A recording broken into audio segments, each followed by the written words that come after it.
जरा देखूं किसका मैसेज आया है। अरे भाई सुनना यार। क्या हुआ भाई, बोल।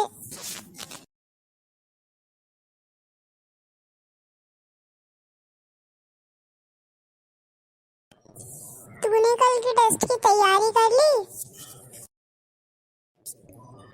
टेस्ट? कैसा टेस्ट? कहाँ का टेस्ट? अरे भाई तू किस टेस्ट की बात कर रहा है यार?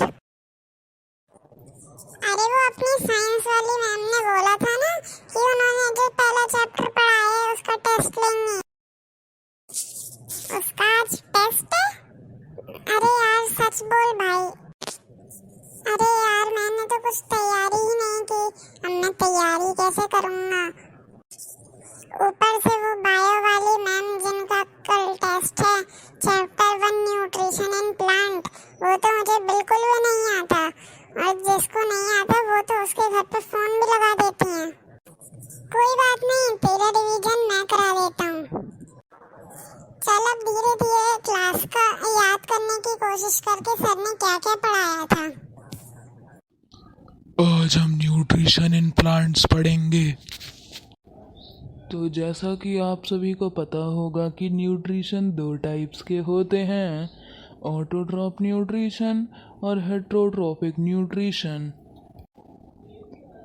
ऑटोट्रॉफिक न्यूट्रिशन वो होते हैं जो अपना खाना खुद से बनाते हैं। हाँ यार थोड़ा तो याद आ रहा है। चल अब बचा हुआ भी याद करने की कोशिश कर।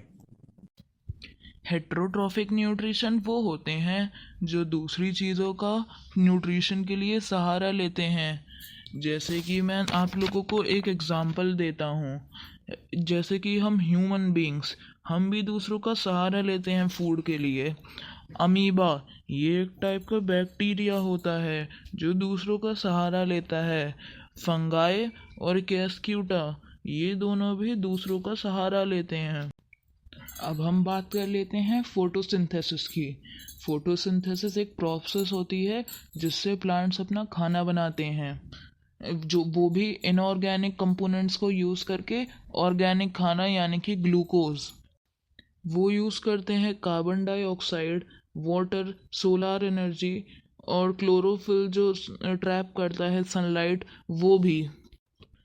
वैसे आप लोगों को पता है कि फोटोसिंथेसिस एक लौती प्रोसेस है जो सोलार एनर्जी को केमिकल एनर्जी में भी कन्वर्ट कर सकती है। अब जब प्लांट खाना बनाता है तो वो लीफ के अंदर बनाता है, और लीफ के अंदर स्टोमाटा प्रेजेंट होता है। स्टोमाटा के फंक्शंस होते हैं exchange of gases. Transpiration stomata के थ्रू ही होता है। स्टोमेटा अपनी ओपनिंग बंद कर लेता है जब उसे वाटर प्रिवेंट करना होता है। फोटोसिंथेसिस सिर्फ और सिर्फ डे टाइम में ही हो सकता है।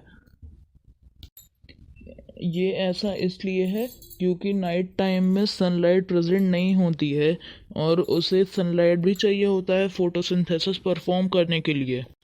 ये तो हो गई अब प्लांट की खाना बनाने की बात, लेकिन अब प्लांट को न्यूट्रिएंट्स कहाँ से मिलते हैं? आप लोगों को पता होगा कि प्लांट को न्यूट्रिएंट तो रूट सॉइल से लाके देता है, लेकिन कभी कभी नाइट्रोजन नहीं दे पाता। क्या किसी को पता है कि नाइट्रोजन कहाँ से आता है? यस सर मुझे पता है, वो एक रंबमजियम बैक्टीरिया होता है। अरे वो राइजोबियम बैक्टीरिया होते हैं, और बिल्कुल सही, ये रूट नोड्यूल्स में होते हैं। और ये राइजोबियम बैक्टीरिया सिर्फ और सिर्फ लेग्यूमिनस प्लांट में ही होते हैं, जैसे कि चने का प्लांट, दाल का प्लांट, एक्सेट्रा। ये सॉइल के नाइट्रोजन जो एटमॉस्फेयर में प्रेजेंट रहता है, इसे यूज़ करके नाइट्रेट्स बनाते हैं जो प्लांट यूज़ कर लेता है, और बचा हुआ ये सॉइल में मिक्स कर देते हैं जो अदर प्लांट भी यूज़ करते हैं। ओके सर समझ में आ गया। आपको पता है कि ये तो बात हो गई कि जो प्लांट्स खुद से खाना बना सकते हैं। काफ़ी सारे ऐसे प्लांट्स होते हैं जो खुद से खाना नहीं बना सकते। तो अब टॉपिक नोट कर लीजिए, other modes of nutrition in plant. इसमें पहली कैटेगरी आती है सैप्रोट्रोफिक न्यूट्रिशन की। इस टाइप के न्यूट्रिशन में जो ऑर्गेनिज्म होता है वो डेड फूड या फिर डेड मैटर को ही सक करता है, जैसे कि फंगाई और अदर कुछ बैक्टीरियाज। अब दूसरा टाइप आता है इंसेक्टिवोरस प्लांट्स।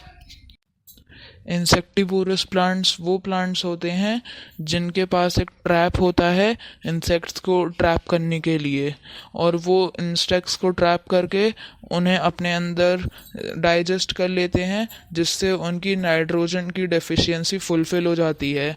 ये पूरे के पूरे नाइट्रोजन डेफिशिएंट सॉइल में ही ग्रो होते हैं। एग्जाम्पल नोट कर लीजिए, पिचर प्लांट और Venus fly trap. Third type का होता है पैरासिटिक न्यूट्रिशन। इसमें एक नॉन क्लोरोफिल वाला प्लांट दूसरे प्लांट के ऊपर जाता है और वो उसे धीरे धीरे उसका न्यूट्रिशन लेने लगता है। वो जिस प्लांट के ऊपर जाता है उस प्लांट को होस्ट प्लांट बोलते हैं। अरे पूरा रिवीजन करा दिया यार तूने तो मेरा। थैंक यू भाई। अब कल के टेस्ट